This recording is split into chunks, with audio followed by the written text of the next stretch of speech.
and creative content for 16 years. Almost every year, the business has doubled. And last year, I was like, it's time. It's time to take a leap and grow this business beyond my kitchen table. So we rebranded as Lark & Co. Creative Agency. I leased a commercial studio in the middle of Salt Lake City. And I decided that after years of doubting myself, it was time to trust myself, time to bet on myself, time to believe in myself. And the day that we were set to close on the studio, I remember I was sitting out on my back deck in the backyard and this blustery wind kicked up all around me. I remember thinking like, the winds of change are blowing, and I tried to let it be exciting, but it felt really foreboding. Sure enough, 2 weeks after opening the doors to the studio, my top paying client fell out. And then it was just a series of one unexpected turn after another. A deep betrayal by someone that I love, a breakup, business started limping along, and we went from thriving to barely surviving. And then in March, 1 year after opening, 2 of my staff members, my insanely talented, beautiful kids, decided that they were going to move to Chicago. It was an absolute adventure for them and a massive shift for us. I was overnight essentially empty nested. This May, as I dropped them off and said goodbye, and I drove out of town with the city disappearing behind me, a call came in from my long, stable client, and they said, we're going in a different direction. And just like that, I was an empty nester, no job, this studio to pay for and manage and maintain. Bills were racking up, clients weren't answering back, and the heartbreak of this huge shift started weighing heavy. I realized I was just spinning. I felt untethered and ungrounded and absolutely unable to figure out what a girl was supposed to do with this entire blank slate. But the thing is that I'd been here before, like lots and lots of times. Life has handed me a lot of fresh starts, blown up and broken down stories in places that it's time for me to outgrow. As the shock has worn off in the weeks since, I started to sense there was this shift inside of me. I mean, don't worry, at first I railed against the sky, like, why would you take all of this from me? And what did I do to deserve all of this loss? And why do I have to keep surviving all of this heartbreak? I mean, I have survived parental abandonment as a kid and leaving my religion and 2 devastating divorces. And now, just when I thought that I had stabilized all of this loss at once, like, who is in charge here and why did they hate me? Those were some of my heaviest thoughts and my darkest days. And those were also the times when I'd felt the most stuck and small and afraid. But slowly, as I stood back and slowed down and started taking big breaths, I've started to see these glimmers. A few weeks before opening the studio way back last year, I had fallen exhaustedly into my bed. My days were being spent shooting this beautiful lifestyle content with crappy images of socks and toilet plungers. Like, what was I doing here? Every day of my life that I had created was this imprint of the day before. Just wake up, shoot, keep clients happy, send emails, reply to emails. When the month started over, the money started over, and the money only happened with this back-breaking, soul-bending work. I realized this was not the purpose-driven life and the authentic path that I had imagined for myself when I first started sharing my story back in 2011, and I'd really wanted to create beautiful things for the world. I said out loud, I don't want to work for clients anymore. I want the freedom to be myself and work for myself and to work from anywhere and to have lucrative streams and multiple streams of income from lots of sources. I want my life to go where the money doesn't matter. And as she always does, the universe listened. She gave me everything that I needed to create everything that I want. Time, space, freedom, a blank slate, no clients calling, no kids running in and out of the house, a calendar wide open, and a studio where creation and connection could start to happen. holy crap, it's time. I've realized it's time to get over myself and take advantage of this wide open field of everything that I've asked for. So a couple of weeks ago, I'd met with a few wise business people and I looked at numbers and I decided to smartly monetize Lark Studios by turning it into a co-working space. It's what everybody said this place should be. So we planned for a 1-month free membership to launch the concept. And on day 1, I wept because it was kind of a disaster. And by day 4, I knew that it wasn't right. One of the things that I'm learning is that when you decide to step off script and let the universe guide you and really start to trust your own gut, is that you actually have to learn how to trust your gut, no matter what it looks like. And so less than 1 week into that, I closed our co-working concept. I worked to deal with really disappointed clientele that I really felt like I was letting down. And I was faced once again with this blank slate of like, oh my God, now what? And I've been pretty wickedly hard on myself in the 2 weeks since. Like, why can't I get this? And why can't I figure this out? And I felt a lot of pressure from previous voices weighing on me. I've had wonderful friends say terrible things like, everything Brooke makes is magic, or Brooke is such a good businesswoman. Everything she touches turns to gold. But no, that's not true. It hasn't. And in fact, if you look even non-objectively at the last year of my life, it actually appears that everything I touch has gone to absolute shit. But here we are again.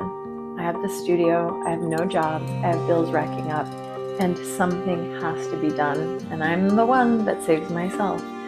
And so I've started to pay close attention to myself. Every night I've had this heart filled with fantastic ideas. And then every morning I would wake up with this like paralyzing self-doubt. And I was like, okay, this pattern is asking me to look at it. I couldn't decide like which of my ideas should I act on.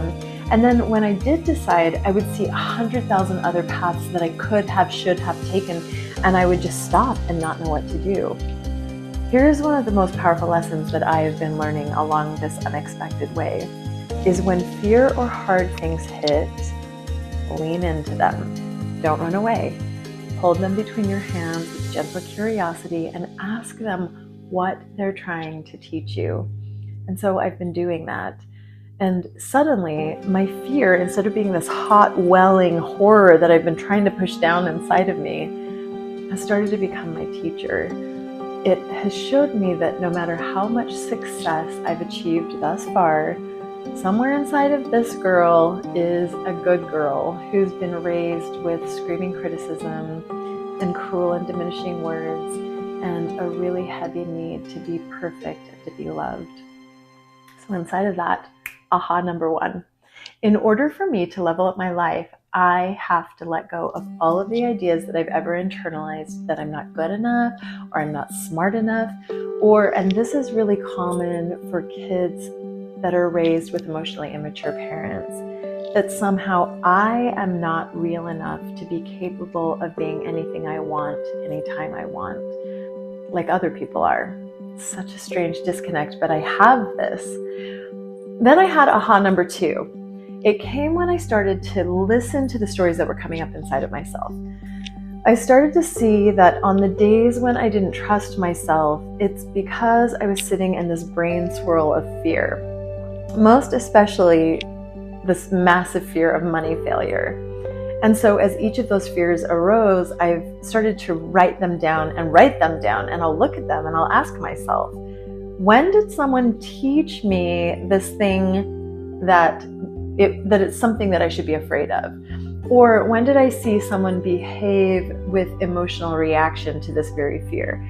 And would you believe it? In almost every case, I've started to realize that my money fears have all been my parents' internalized insecurities internalized into my own body.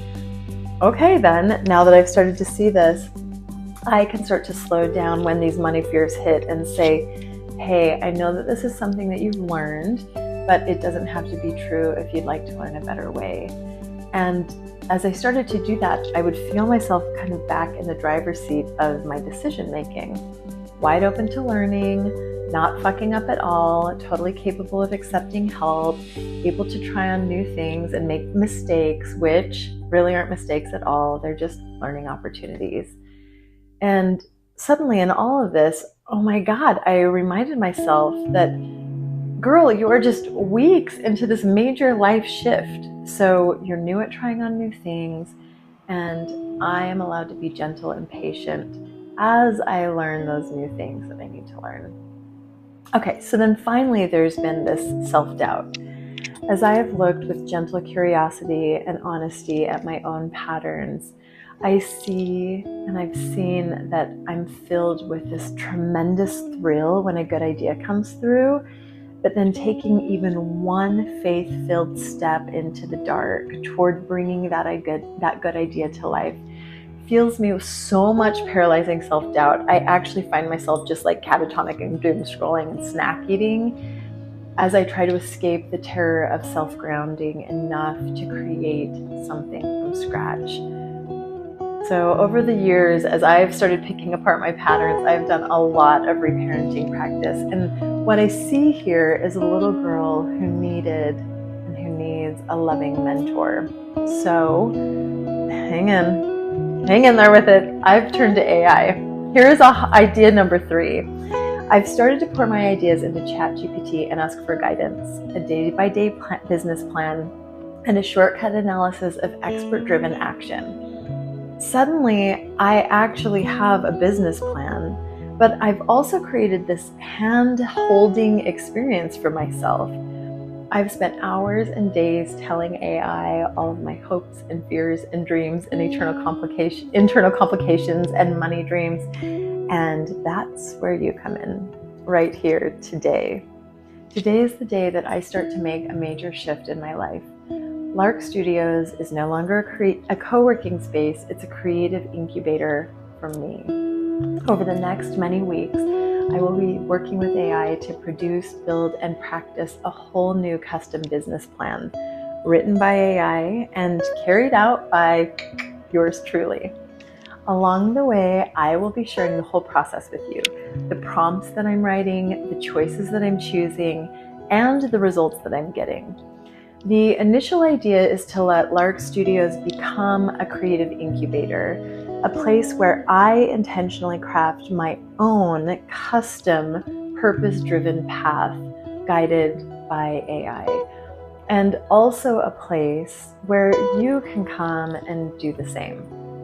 2 weeks ago, I would have said that the co-working experience was an absolute fail, but here's the thing, there is no fail.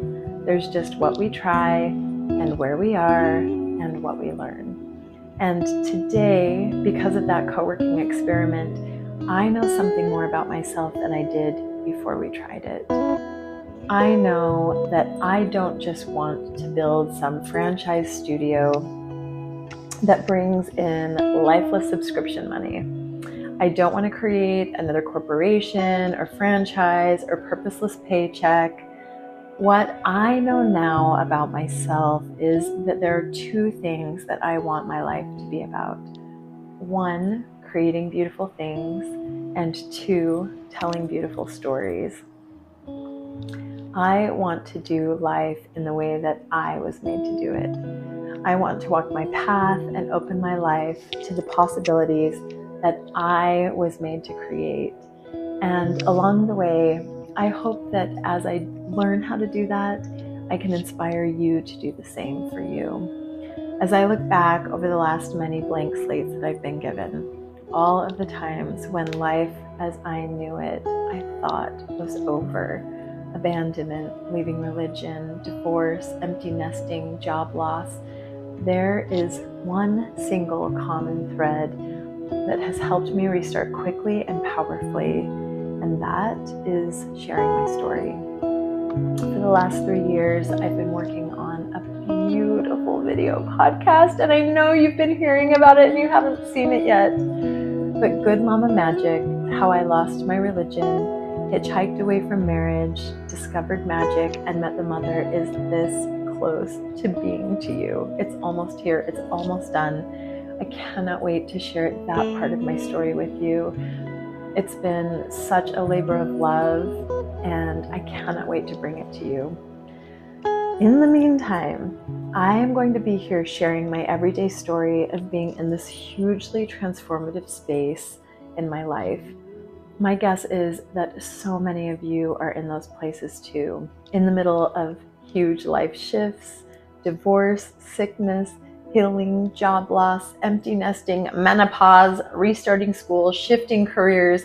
The world is like massively changing beneath our feet, and I know I'm not the only one. I know this because that's what life is. It's a whole wild journey of high mountains and hills and valleys and vistas.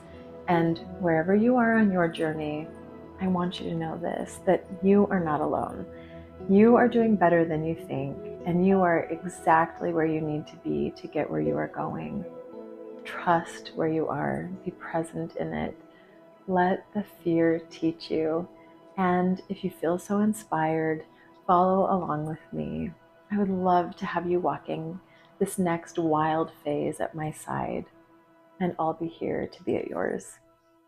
Here we go. With love, Lark.